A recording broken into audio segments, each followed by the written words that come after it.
Mr. Panetta, I want to get your take first on the reporting from the New York Times that the FBI was so concerned about Donald Trump's motivations after the James Comey firing that they opened an investigation into whether or not he was a Russian agent.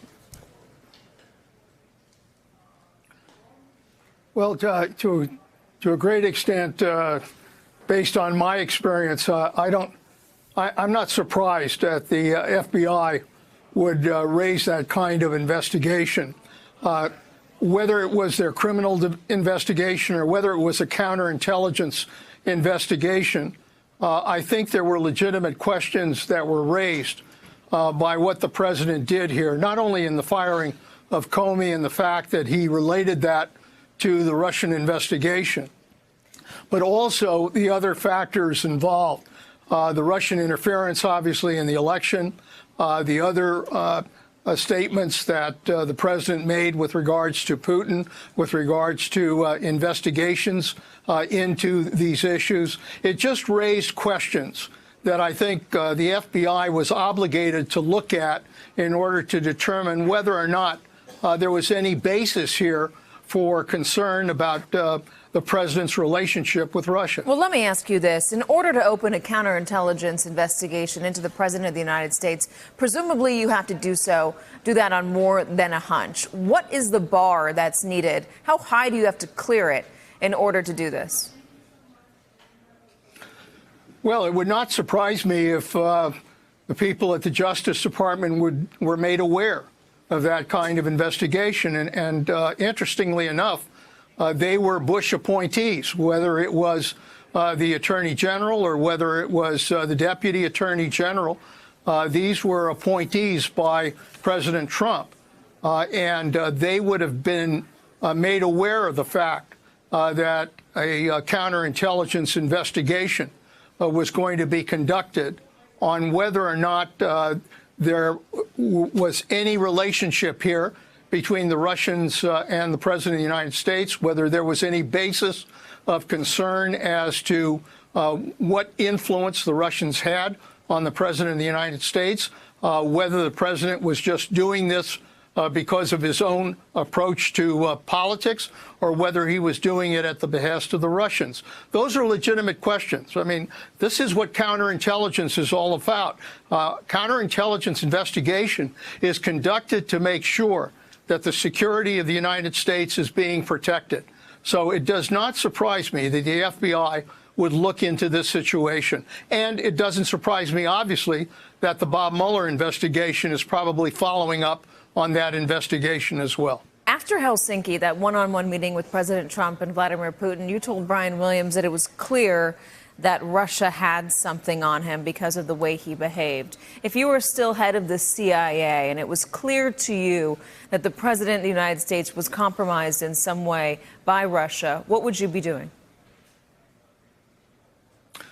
Well, I think it's the responsibility of our law enforcement and our intelligence agencies to look into these issues, to make sure that there is no relationship and that any suspicions here are going to be fully investigated. Look, Russia is an adversary. Let's understand this. Russia's not our friend. Russia is an adversary. Their whole purpose is to undermine the stability of the United States. We are their enemy. They're going to do everything they can to weaken our country. And so because they are our adversary, because they are a country that is trying to undermine our democracy and our freedom, then I think we have to take all necessary steps to make sure that they have not in any way been able to establish an undue influence within our country. Let's talk. The fact that they conducted the kind of effort they did to undermine the election tells us an awful lot about what the Russians will do in order to undermine our stability. Let's talk more about the way Donald Trump has behaved toward Russia, though, in the time since he has been president, not just the lead up for the campaign and not just post-Comey firing, but that Helsinki meeting. He infamously did not have a top aide there to take down notes. The only person that was there was an interpreter. And now it's come out, according to the Washington Post, that he took the notes away from the interpreter. Is there any explanation that you can muster, Mr. Panetta, that would justify a president of the United States? It would make sense for the president of the United States to do that. I can't even begin to think of a legitimate reason that the president would do that.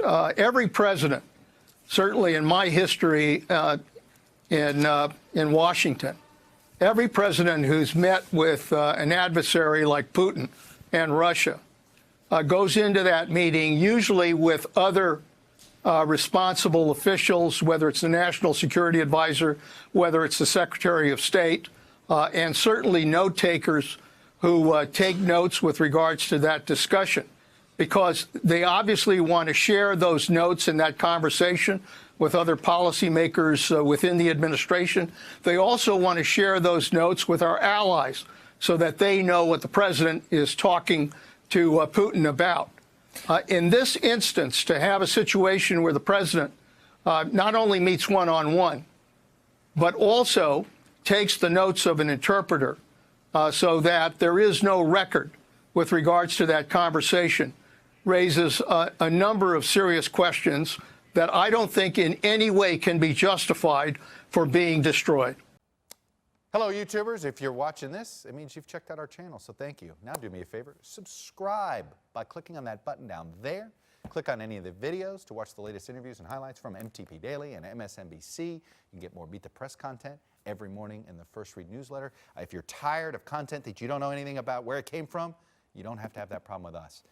NBC News, MSNBC, MTP, and the Meet the Press mindset right here for you on YouTube. Subscribe now.